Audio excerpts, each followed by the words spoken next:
The Zephyrian research vessel's scientific endeavor had been silent for 3 standard cycles now. Admiral Kethvar of the Galactic Council stared at the holographic display showing the moon of Kepler 442c, where their most advanced xenobiological facility had once operated. The moon's surface now bore the unmistakable geometric patterns of human settlements: angular, efficient, and disturbingly organized. "Report," Kethvar commanded, his 4 arms clasped behind his back in the traditional Zephyrian posture of controlled anxiety. Dr. Velnara, the expedition's lead scientist, materialized beside him through neural projection. Her ethereal form flickered with uncertainty. "Admiral, we've lost all contact with Research Station Alpha 7. The last transmission indicated they had successfully captured specimens from the human colony on the planet below. That was before everything changed." 3 months earlier, the Zephyrians had discovered what they believed to be the last remnant of humanity: a small colony of 10,000 humans on a backwater planet in the Outer Rim. Humanity's homeworld had been rendered uninhabitable by their own wars centuries ago, and the scattered colonies had been systematically eliminated by various galactic powers who viewed humans as unpredictably violent.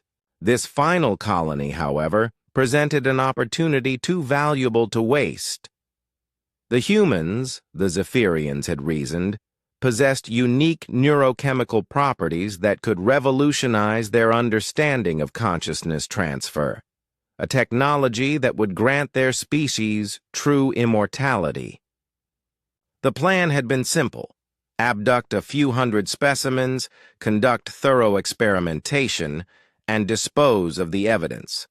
Standard procedure for dealing with primitive species. What they hadn't anticipated was humanity's most dangerous characteristic: their ability to adapt. Captain Sarah Chen had been among the first wave of abductees, along with 200 other colonists. They had been transported to the moon-based facility, subjected to neural probes, tissue samples, and consciousness mapping. The Zephyrians, in their clinical detachment, had failed to recognize the intelligence gleaming in human eyes. Intelligence that was busy cataloging every security protocol, every technological weakness, every routine.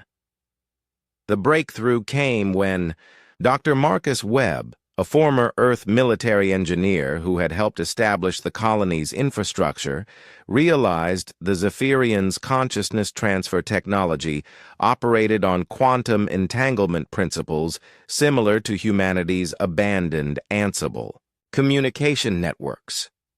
While the aliens probed his mind, he was simultaneously learning to probe theirs.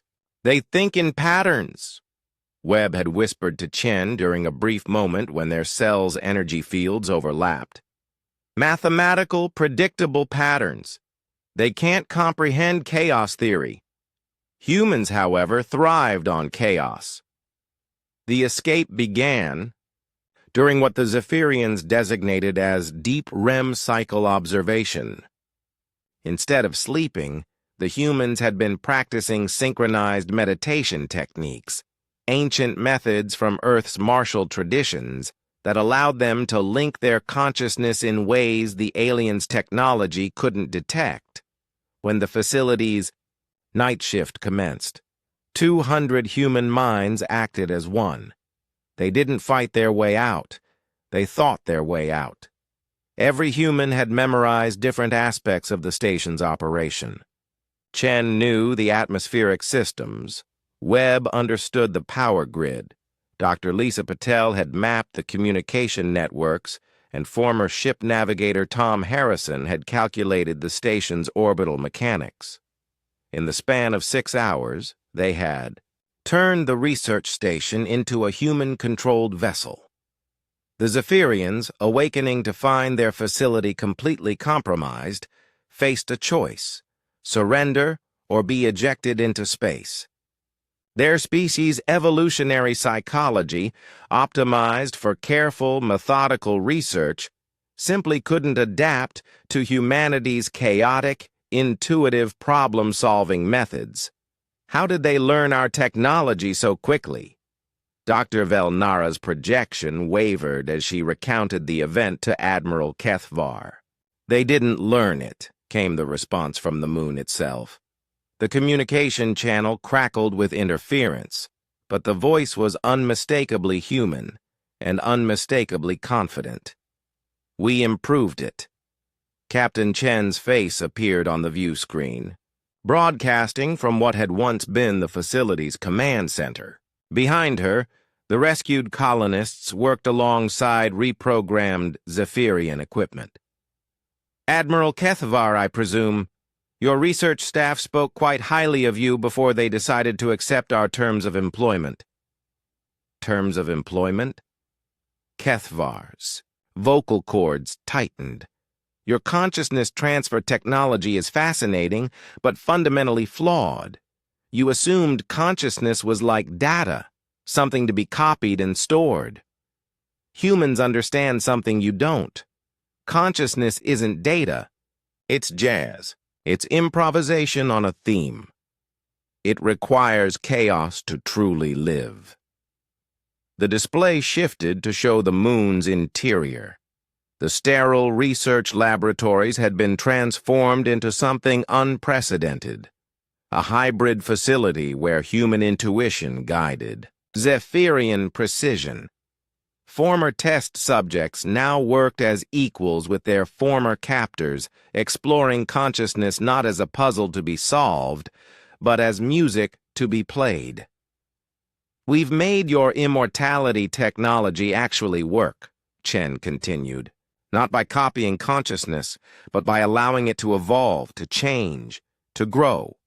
Your people aren't prisoners, they're students, and they're learning to think like humans.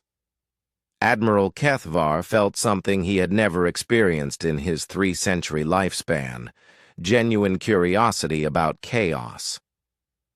What do you want from the Galactic Council? Recognition, protection for human colonies, and a seat at the table when you discuss consciousness research. Because the next time someone tries to experiment on the last human colony, Chen smiled, and Kethvar realized he was seeing something that would have terrified him months ago, but now seemed almost beautiful.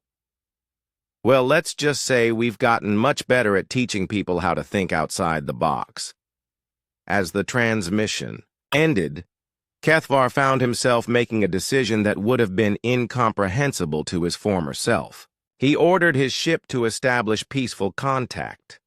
After all, if humans could teach Zephyrians to embrace chaos, perhaps they could teach the galaxy something about truly living forever. The moon of Kepler 442c continued its orbit, but now it danced, to a rhythm the universe had never heard before, the syncopated beat of human ingenuity harmonizing with alien precision, creating something entirely new.